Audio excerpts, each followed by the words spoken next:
चलो तो आज हम लोग सैम्पलिंग की दूसरी टेक्निक पढ़ने जा रहे हैं। वो है नॉन प्रोबेबिलिटी सैम्पलिंग। इससे पहले हम लोगों ने प्रोबेबिलिटी सैम्पलिंग पढ़ा था, जिसमें पॉपुलेशन के हर एक यूनिट के पास एज ए सैंपल सेलेक्ट होने का एक संभावना रहती है।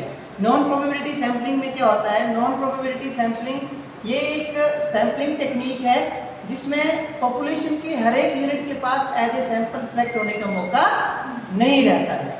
इसमें हम जो सैंपल सेलेक्ट करते हैं उसका बेस जो है वो रैंडम नहीं रहता है। हम लोग अपनी इच्छा के अनुरूप, हम लोग अपनी आवश्यकता के अनुरूप, हम लोगों को जिस प्रकार की ज़रूरत रहती है, जिस प्रकार का सैंपल रहता है, रिसर्चर जब अपनी इच्छा के अनुरूप, अपनी आवश्यकता के अनुरूप जो है सैंपल जब सेलेक्ट करता है तो वो नॉन प्रोबेबिलिटी सैम्पलिंग उसे कहा जाता है। तो जब वो अपनी इच्छा के अनुरूप, अपनी सुविधा के अनुरूप जो है वो सैंपल सेलेक्ट करेगा तो उसमें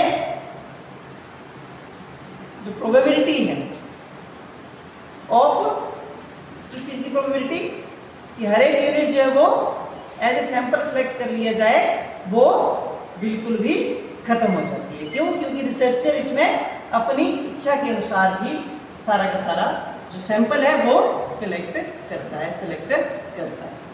अब नॉन प्रोबेबिलिटी सैम्पलिंग की 4 डिफरेंट टाइप्स हैं जिनको हम लोग आज डिस्कस करेंगे डिटेल में। वो है, सबसे पहला है कन्वीनियंट सैम्पलिंग, सेकंड है पर्पसिव सैम्पलिंग, थर्ड है कोटा सैम्पलिंग एंड फोर्थ है स्नोबॉल सैम्पलिंग।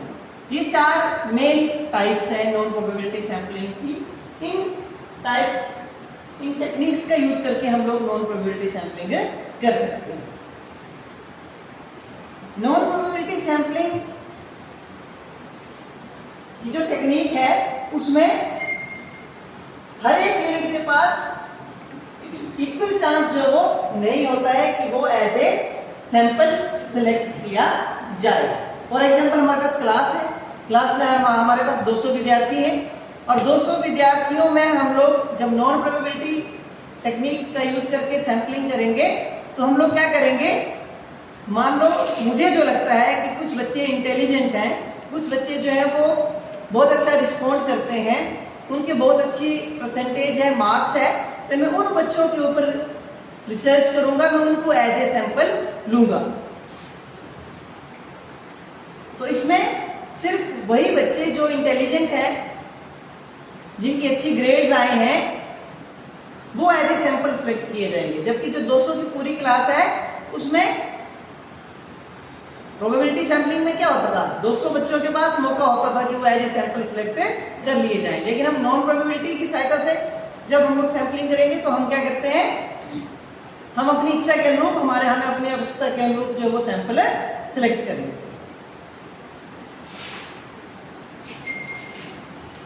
प्रोबेबिलिटी और नॉन प्रोबेबिलिटी सैम्पलिंग में डिफरेंस हम लोग देखेंगे, तब हमें जो नॉन प्रोबेबिलिटी सैम्पलिंग का जो अर्थ है उसके बारे में क्लियर जानकारी मिल जाएगी। जो प्रोबेबिलिटी सैम्पलिंग हम लोगों ने पढ़ी है वो थोड़ी ज़्यादा कॉम्प्लेक्स टेक्निक है, टाइम कंज्यूमिंग टेक्निक है, एक्सपेंसिव है, मतलब मनी पॉइंट ऑफ व्यू से भी और टाइम पॉइंट ऑफ व्यू से भी सैंपल कलेक्ट करने में टाइम लगता है।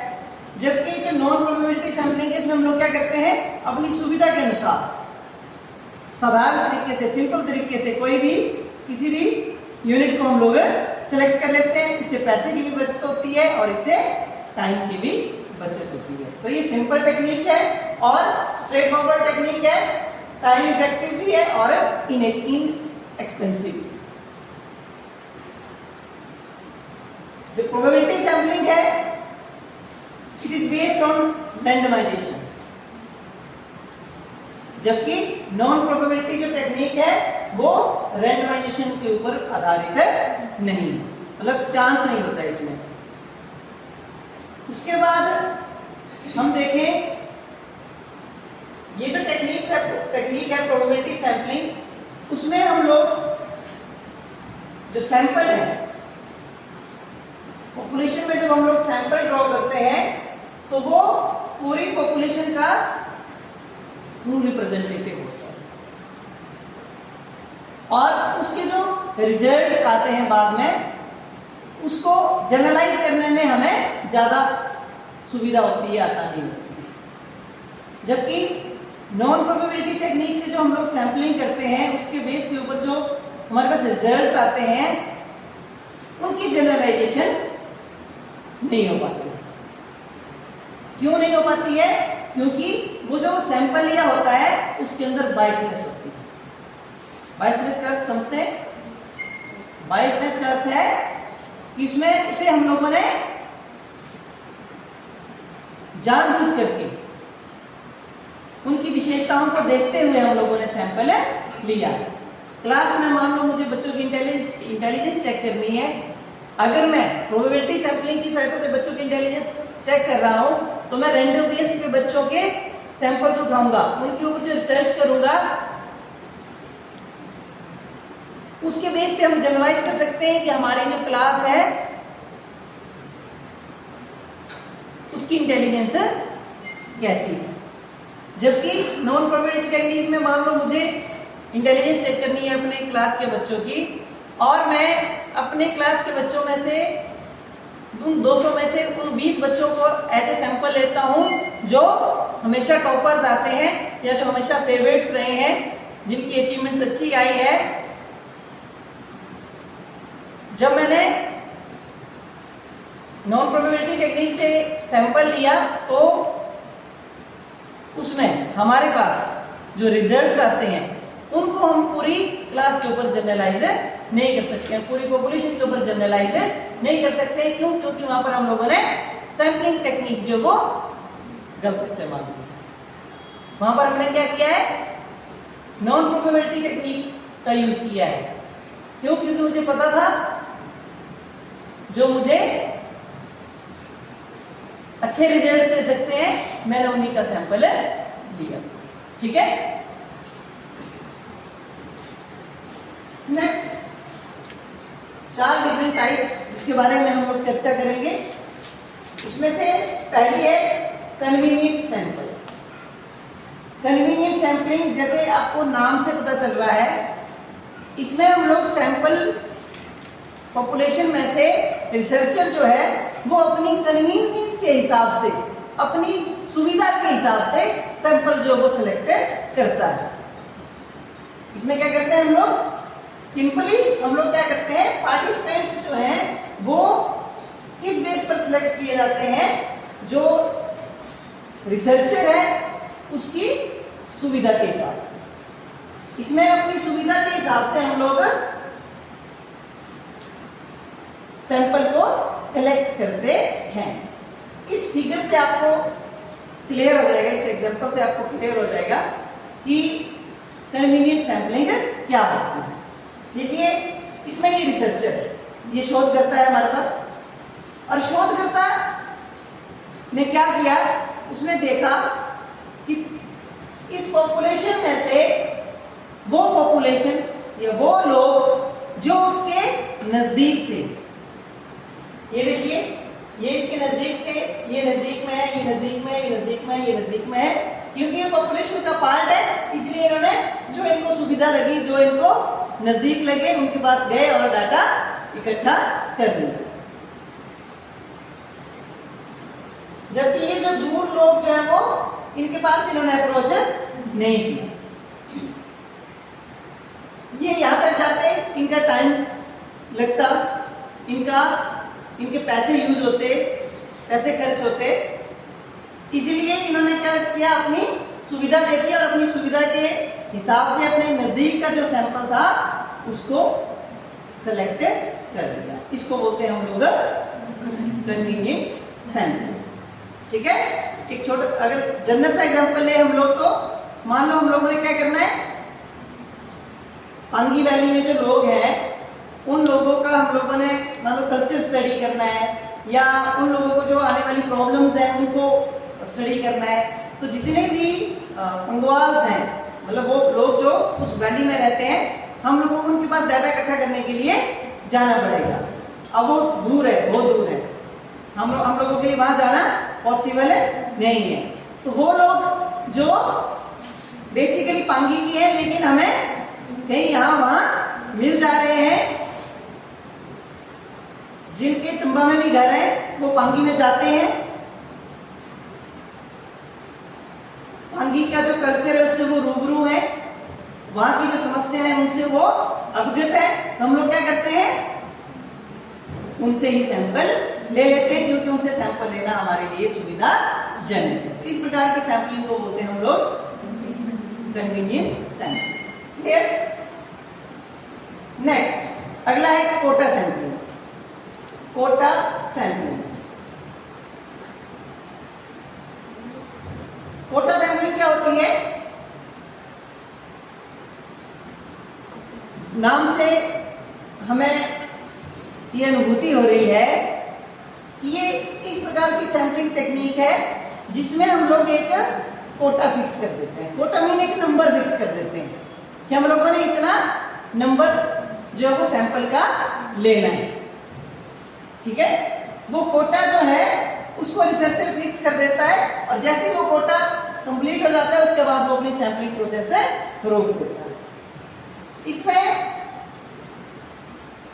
जो रिसर्चर होता है वो एक पर्टिकुलर स्टैटिस्टिक को मद्देनजर रखते हुए उसके ऊपर एक कोटा फिक्स कर देता है। जैसे मान लो हमें 30 बॉयज का सैंपल चाहिए, 30 गर्ल्स का सैंपल चाहिए, हमें 15 गर्ल्स जो रूरल एरिया से बिलोंग करती हैं उसका सैंपल चाहिए, हमें 15 गर्ल्स जो अर्बन एरिया से बिलोंग करती है हमें उसका सैंपल चाहिए। तो हमें चलते फिरते जब वो कोई लड़का जो रूरल एरिया से आता है हम लोग उसका डाटा ले लेते हैं, और जैसे ही 30 ग्रामीण लड़कों का डाटा हमारे पास इकट्ठा हो जाता है हम लोग अपनी सैंपलिंग प्रक्रिया को कंप्लीट कर लेते हैं।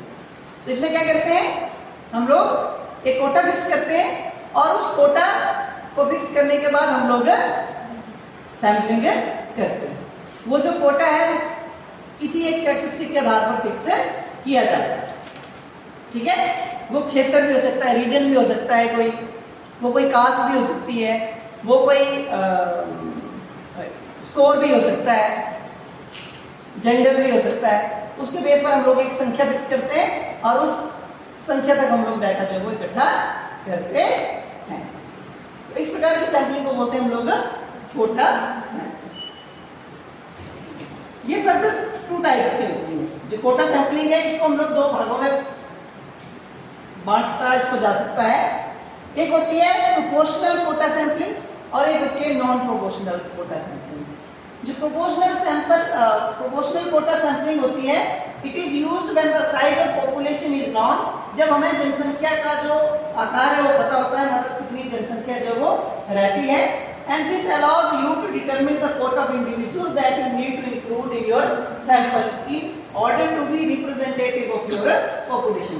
जब हमारे पास पॉपुलेशन कितनी है, संख्या कितनी है, हमारे पास जब उस संख्या का हमारे पास पता होता है तो उस संख्या के आधार पर हम लोगों ने जो सैंपल लेना होता है उसको हम लोग प्रोपोर्शनल सैंपलिंग कहते हैं।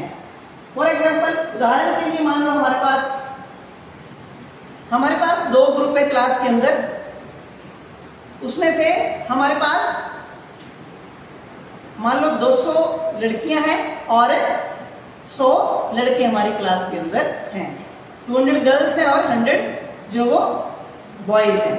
अब हम लोगों ने सैंपल लेना है तो हम लोग क्या करेंगे, पॉपुलेशन का साइज हमें पता है तो हम लोग क्या करेंगे, उस पॉपुलेशन के बेस के ऊपर हम लोग उस प्रोपोर्शन के आधार पर सैंपल कलेक्ट करेंगे। तो हम लोग 200 में से 20 गर्ल्स का सैंपल ले लेंगे, जबकि बॉयज हमारे पास 100 है तो हम लोग 100 में से 10 बॉयज ले लेंगे। क्लियर? इसमें क्या हुआ, ये जो कोटा सैंपलिंग है, कौन सी कोटा सैंपलिंग हुई, प्रोपोर्शनल कोटा सैंपलिंग। लेकिन कई बार क्या होता है, हमारे पास जैसे हमें पता था क्लास थी हमारी, तो हमारी क्लास के अंदर 200 गर्ल्स थी और 100 बॉयज थी, एक डेफिनेट नंबर हमें पॉपुलेशन का पता था। लेकिन कई बार जब स्टडीज करनी होती है, जियोग्राफिकल एरिया जो बड़ा होता है या हमारा जो रिसर्च एरिया होता है वो बड़ा होता है, तो एग्जैक्ट पॉपुलेशन की नंबर हमारे पास पता नहीं होती है। उस वक्त जब हम लोगों को कोटा सैंपलिंग करनी होती है तो हम नॉन प्रोपोर्शनल कोटा सैंपलिंग का इस्तेमाल करते हैं। क्लियर हो गया? नॉन प्रोपोर्शनल सैंपलिंग क्या होती है? नॉन प्रोपोर्शनल में हमारे पास when size of the population is unknown, जब हमें साइज जो है वो जनसंख्या का हमारा पता नहीं होता है, उस वक्त हम लोगों को फिर हम एक फिक्स कोटा जो वो फिक्स कर देते हैं। मान लो महाविद्यालय के अंदर पढ़ने वाले 20,000 छात्र छात्राओं में से हम लोग 1,000 छात्र छात्राओं के सैंपल लेंगे, तो 1,000 का कोटा हम लोगों ने फिक्स कर दिया। नेक्स्ट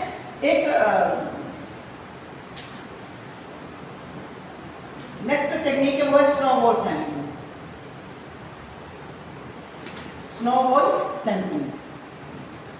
स्नोबॉल सैंपलिंग जैसे स्नो देखिए सब लोगों ने, देखिए ना, हमारे यहाँ तो काफी पड़ती है। स्नो में हम लोग कभी खेले होंगे आप लोग भी। मान लो हम लोग कहीं पहाड़ी पे गए हैं और हम लोग एक छोटा सा स्नो का बॉल बना लिया, ठीक है। उस छोटे से स्नो वाले जो बॉल है उसको अगर हम लोग ऊपर किसी पहाड़ी से नीचे की तरफ गिराएं तो क्या होता है? उसके साथ बर्फ लगती जाती है और जैसे जैसे वो बॉल नीचे की तरफ जाता है वैसे वैसे उसका साइज बढ़ता चलता है और नीचे पहुंचकर एक बहुत बड़ा आप लोगों को स्नो का बॉल जो वो नजर आता है। ये घटना आप लोगों ने देखी होगी, कि नहीं देखी होगी तो अगली बार जब बर्फ पड़ेगी तो आप लोग ट्राई करना। हमारे पास छोटा सा बॉल था स्नो का, लेकिन जब उसको हम लोगों ने ऊपर से फेंका बर्फ के ऊपर तो बर्फ उसके साथ लगती गई और बर्फ जो है वो बर्फ ने उसको बड़ा बना दिया। यूजुअली ऐसा होता है। तो ये जो स्नोबॉल सैंपलिंग है इसमें भी कुछ इसी प्रकार का घटनाक्रम होता है। इसमें हम लोग क्या करते हैं और कब की जाती है ये? It is used when the population you want to research is hard to reach or there is no existing database or other sampling frame to help you find them। कई बार क्या होता है, हम लोग ऐसा सैंपल हमें ऐसा सैंपल लेना होता है जो सैंपल लेना हमारे लिए मुश्किल होता है, ठीक है। जो सैंपल हमारे लिए लेना मुश्किल होता है तो उसमें हम लोग क्या करते हैं, रिसर्चर जो है वो किसी दूसरे व्यक्ति की जो एज ए सैंपल है उसकी हेल्प लेता है और फिर वो उसे आगे गाइड करता है और वो फिर उससे फर्दर आगे गाइड करता है। इस प्रकार से हम लोग जो वो सैंपल लेते हैं। देखिए ये जो पिक्चर है इससे आप लोगों को क्लियर हो जाए। ये एक व्यक्ति है और इन्होंने इनसे सैंपल लिया, इनके पास गए, इन्होंने डाटा कलेक्शन किया और फिर इन्होंने बताया कि इनके पास भी आपके जो सैंपल ऑफ स्टडी है वो ये व्यक्ति भी हो सकता है, ये व्यक्ति भी हो सकता है, इसके पास भी डाटा मिल सकता है, इसके पास भी डाटा मिल सकता है। अब आपके दिमाग में सवाल आ रहा होगा कि ऐसा कौन सा प्रकार का रिसर्च सैंपल हो सकता है जिसमें हमें स्नोबॉल सैंपलिंग टेक्निक की जरूरत पड़ती है। मान लीजिए, देख लीजिए, आपने महाविद्यालय के अंदर छात्र एवं छात्राएं, वो छात्र एवं छात्राएं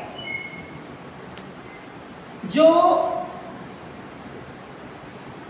जिनके ऊपर नशे का प्रभाव है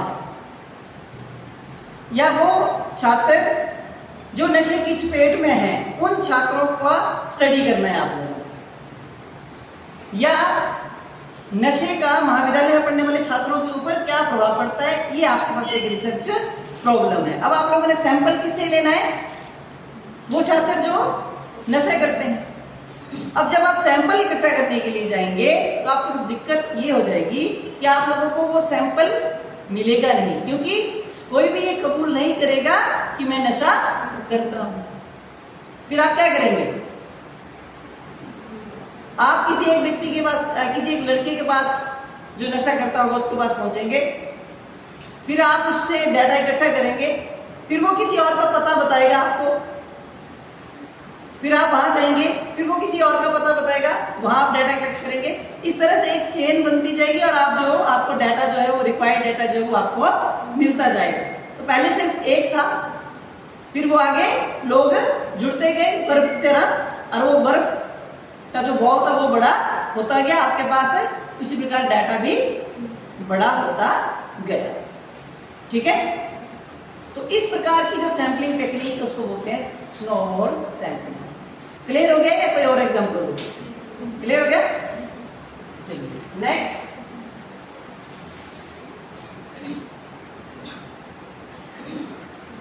पर्पसिव सैंपलिंग या जजमेंट सैंपलिंग भी बोलते हैं इसको हम लोग। पर्पसिव सैंपलिंग या जजमेंट सैंपलिंग। ये जो पर्पसिव सैंपलिंग है ये कॉमनली यूज्ड होती है, जो भी हमारी जब हमने टाइप्स ऑफ रिसर्च पढ़ी थी, क्वांटिटेटिव और क्वालिटेटिव रिसर्च, तो क्वालिटेटिव मेथड जो है या जो मिक्स्ड मेथड की जो रिसर्चेज होती हैं उसके अंदर इसका यूज होता है पर्पसिव सैंपलिंग का। इसको जजमेंट सैंपलिंग भी बोलते हैं। क्यों? क्योंकि रिसर्चर इसमें जो डाटा इकट्ठा करता है वो अपनी जजमेंट के बेस के ऊपर करता है। क्या करता है रिसर्चर? अपनी जजमेंट के आधार पर सैंपल जो है वो इकट्ठा करता है। रिसर्चर को लगता है कि मुझे यहां से ज्यादा अच्छा डाटा मिल सकता है या इस व्यक्ति के पास ज्यादा अच्छी जानकारी हो सकती है, तो वो सैंपल उससे लेगा। क्लियर जजमेंट के ऊपर बेस्ड जो है ये सैंपलिंग टेक्निक है। इसमें देखिए रिसर्चर क्या करता है, उसके पास सैंपलिंग यूनिट्स मौजूद होते हैं, लेकिन उन सैंपल यूनिट्स में से वो सिर्फ उसी को sample as a sample select करेगा जिसे उसे लगता है कि उसे अच्छा डाटा जो वो मिल सकता है। फॉर एग्जाम्पल आप किसी एक विलेज में चले जाते हैं, गांव में चले जाते हैं, और आप उस गांव की उत्पत्ति कैसे हुई है उसके बारे में रिसर्च कर रहे हैं, या गांव का जो कल्चर है उसको स्टडी कर रहे हैं आप लोग। ठीक है, तो आप लोग गांव में जाएंगे और वहां आप लोगों के पास 3 लोग मिलने आते हैं। एक छोटा सा बच्चा है, एक जो 35 वर्ष का युवक है, और एक व्यक्ति जो 70 या 80 वर्ष का है। तो आप उन तीनों में से किसको चुनेंगे? एग्जैक्ट जो सबसे बुजुर्ग व्यक्ति है। क्यों? क्योंकि आपको लगता है कि वो आप उनके पास ज्यादा अच्छा नॉलेज है और वो आपको आपकी रिसर्च पर्पस से वो बिल्कुल एकदम फिट है और वो मुझे अच्छा डाटा देंगे। तो आपने क्या किया? अपनी जजमेंट का यूज किया। आपका जो पर्पस था, आपका पर्पस क्या था? आपका पर्पस था कि उस गांव की जो पुरानी हिस्ट्री है उसके बारे में पता करें। वो पर्पस था, उस पर्पस को फुलफिल करने के लिए आपको एक गांव के बिल्कुल बुजुर्ग व्यक्ति की जरूरत थी, और आपने उन्हीं बुजुर्ग व्यक्ति को एज ए सैंपल लिया अपनी जजमेंट के बेस के ऊपर। इस प्रकार की जो सैंपलिंग होती है उसको हम लोग पर्पसिव सैंपलिंग या जजमेंट सैंपलिंग का नाम देते हैं। ओके, उसके बाद एक और सैंपलिंग टेक्निक है, कई बार एग्जाम्स में पूछ लेते हैं, उसको हम लोग कहते हैं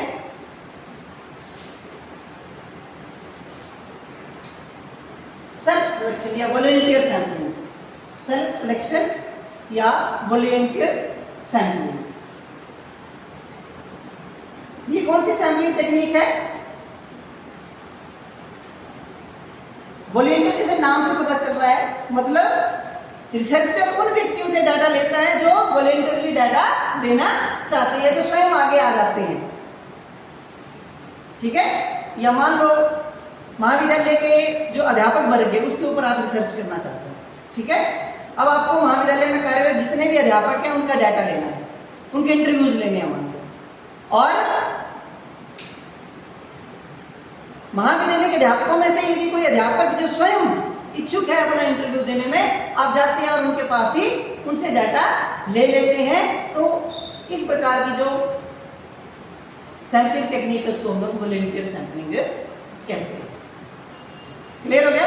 तो हमारी जो मेन 4 टाइप्स ऑफ सैंपलिंग है नॉन प्रोबेबिलिटी सैंपलिंग टेक्निक्स की, वो यही है, जिसमें हम लोगों के लिए जो प्रमुख सैंपलिंग टेक्निक्स हैं वो कन्वीनियंट सैंपलिंग है, जजमेंट सैंपलिंग है, पर्पसिव सैंपलिंग है, कोटा और स्नोबॉल सैंपलिंग। क्लियर? तो आज का जो लेक्चर था वो इतना ही था, और कल जो है अगले लेक्चर में हम लोग डाटा का एनालिसिस कैसे करते हैं, इंटरप्रिटेशन कैसे करते हैं, उसके ऊपर चर्चा करेंगे।